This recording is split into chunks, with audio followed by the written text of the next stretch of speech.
My name is Catalina Thorne. I run a medical center here in North Unity Heights, Pacific City, caring for those too poor for proper medical care. I'm 26 years old, and I have never kept a journal before.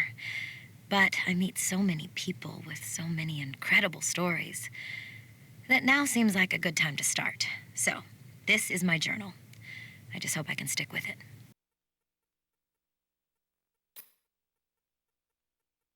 Today, I delivered this message to the agency. I alert you to a serious threat to the citizens of North Unity Heights. I saw firsthand the recent animal attack at the old research center, and I know the creatures responsible are in fact genetically corrupted humans. This situation must be dealt with immediately. I trust the agency will treat this matter with its usual expediency.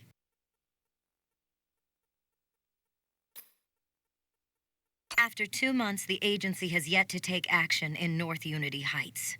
The med center is quieter than usual. People have either heeded my warnings and moved away, or I can't contemplate the alternative. I have organized a gathering to air my fears for this district. As much as I loathe public speaking, this is too important for personal anxieties to get in the way.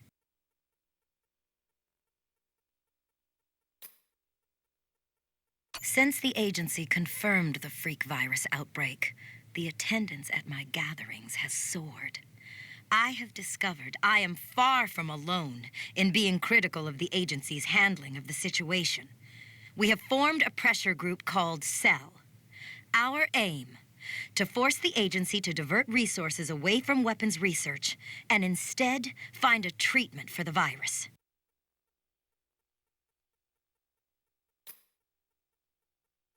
The moment he entered the hall, I suspected he was agency sent to intimidate us. He sat at the back, impassive. Later, as I cleared the chairs, I was startled when someone said my name. There he was, eyes glazed with tears. He staggered forward and said, "I'm so sorry." Since then, this agency man has risked everything to help our cause. We owe him a great debt.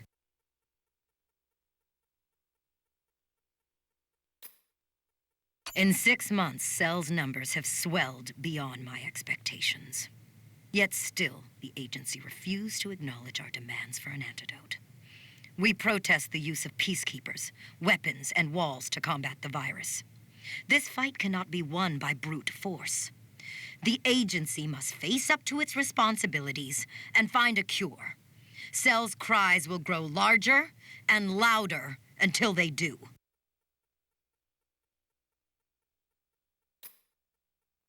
There was no doubt in my mind of a connection between the creatures of North Unity Heights and the work of my former mentor, Dr. Baltazar Chernenko.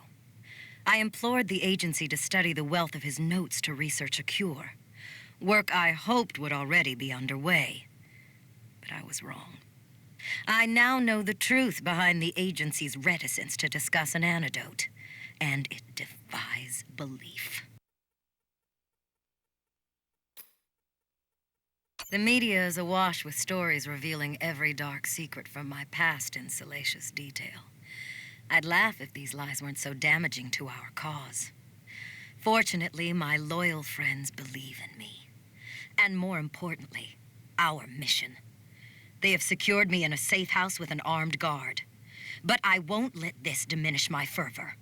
I will still lead CELL protests to expose the agency's lies.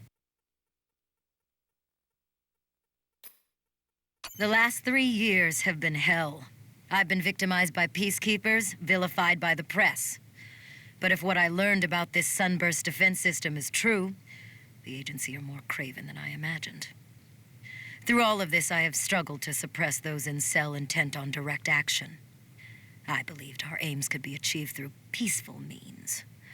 But now I see the agency does not operate on that level. We need to rethink our strategy. For too long, the agency has held this city in a stranglehold.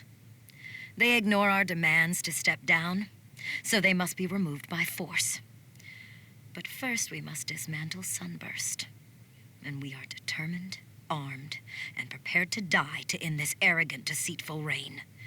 Cell's days of protest are over. The time for direct action is now.